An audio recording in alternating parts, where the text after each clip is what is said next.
More people are relying on charities to get by as household budgets stretch far beyond their means. Everything's gone up. Cost of living is crazy. That's pretty standard. I think everyone knows that kind of stuff, right? What have you noticed it on? Cost of gas. Petrol is ridiculous. I remember when it used to be under $1. Not anymore. Ainsley Gareth is volunteering at this food bank after experiencing what it's like to struggle himself. We've had to move a couple of times because the rent was just too much. Quite a dramatic sort of statistical shift, certainly with... At a Senate inquiry into the cost of living, the RBA's chief economist reiterated that prices are staying higher than they'd like. We just think the economy is running a little bit hotter than we thought previously, and as a result of that we think it's going to take a little bit longer for inflation to get back to target. So if the economy is running a little bit hot, what can be done about it?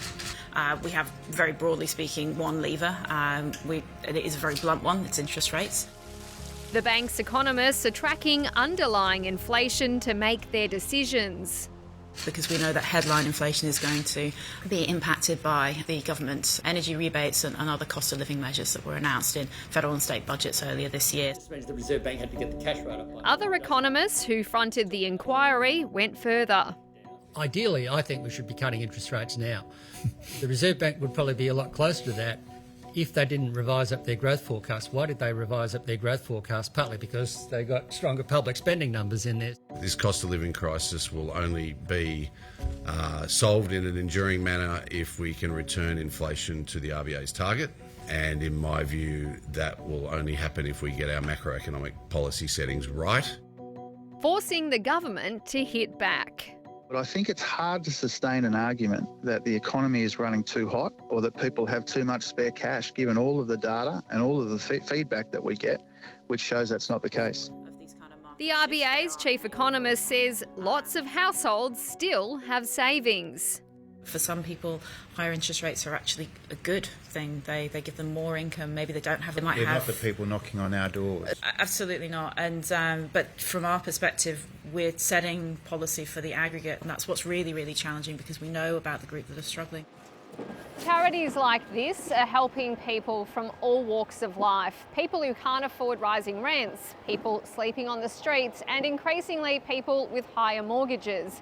The question is, how much longer can all of these people hang on? I understand economists and the way that they speak, but the impacts that they have on people are tangible, they're real, and they hurt, and they're hurting too many people.